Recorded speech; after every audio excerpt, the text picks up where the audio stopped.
let's add our first interactions. Back on the Interactions tab, we can go ahead and press Play Video. As the video is playing, you'll see the seek bar move along, and we can press any of the interaction buttons to add an interaction at the time of our choosing. Let's go ahead and add a button. When I click Button, we'll get a draggable button that I can place anywhere in the screen. I can resize it.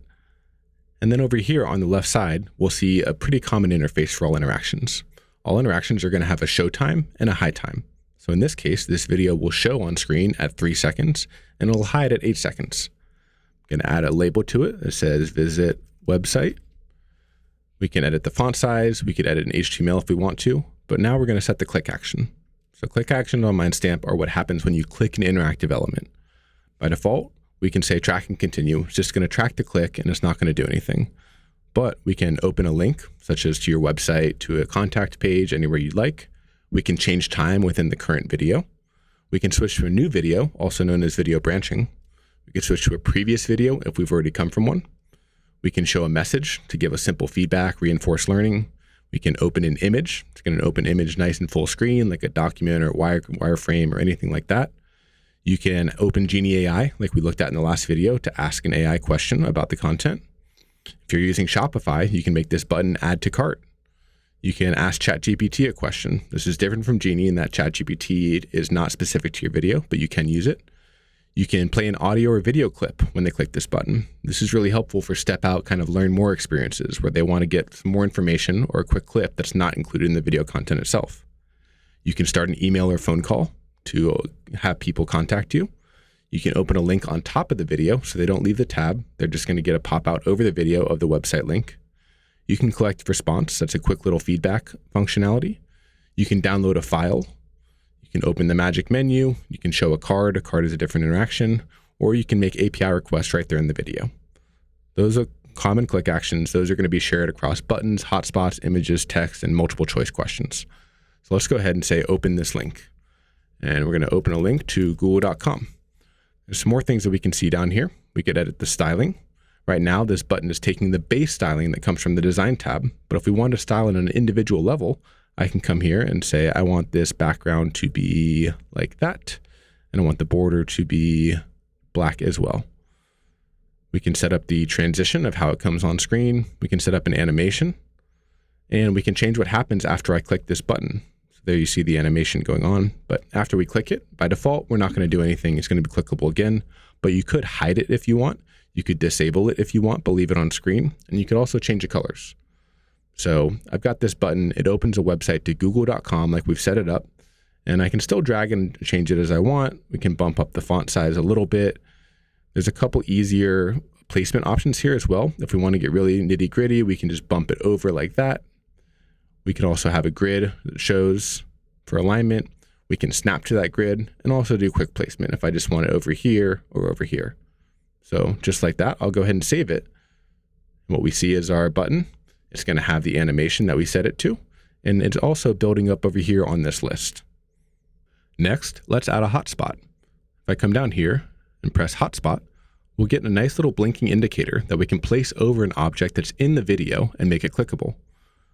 We come in here, same thing. We're now showing this hotspot from 12.2 seconds to 17.2 seconds. If I wanted this to last for the whole video, I could say set to end and set to start. Hotspot shares the same click actions as buttons. So in this one, let's say show a message when they click. I'm going to say, hey, you clicked the hotspot. We have some hotspot settings as well. So right now we have this blinking indicator, but we don't need that for sure. We can say, I don't want this indicator, and just make that section of video clickable. I'm going to turn it back on for right now. We can also make this into rectangular as well. We can choose an icon to go in here. Say we want to add a question icon to indicate that it's clickable to ask a question. And you can change the indicator position from the left or right side of the box. We can style hotspots as well. Say we want to make this one yellow, and we can set an animation as well. Make that one high there. Same thing, we can also choose a post-click state for the hotspot. It can be hidden, disabled, or change color. We can also make hotspots trackable. If we wanted to follow something on screen, we'll cover that in a later video. But let's go ahead and save our hotspot. When we click our hotspot, it's going to say, hey, you clicked the hotspot. And when we click our button, It's going to say google.com. Next up, let's go ahead and add an image. You can come in here and press the Add Image button.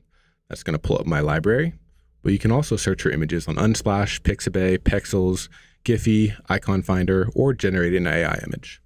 Let's go ahead and use this cool GIF of Steve Jobs, and I'll place him over here. Same thing, I can resize, move him around as I wish. Same interface as before, show time and hide time.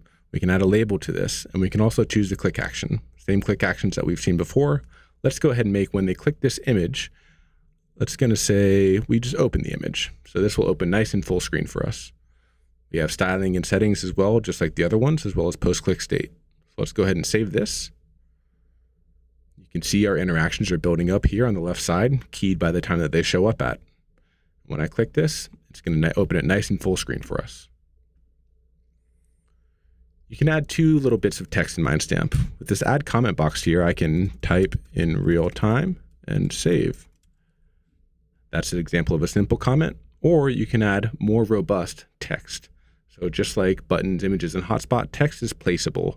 I can take it here. I can say, welcome. I'm going to make this bigger and place it over here. Show time and hide time again, same interface and same click actions. By default for text, it's going to be track and continue. But let's go ahead and make this change time so that it changes back to 3 seconds when they click this text. Text pops up. If we click it, we go back to 3 seconds as we set.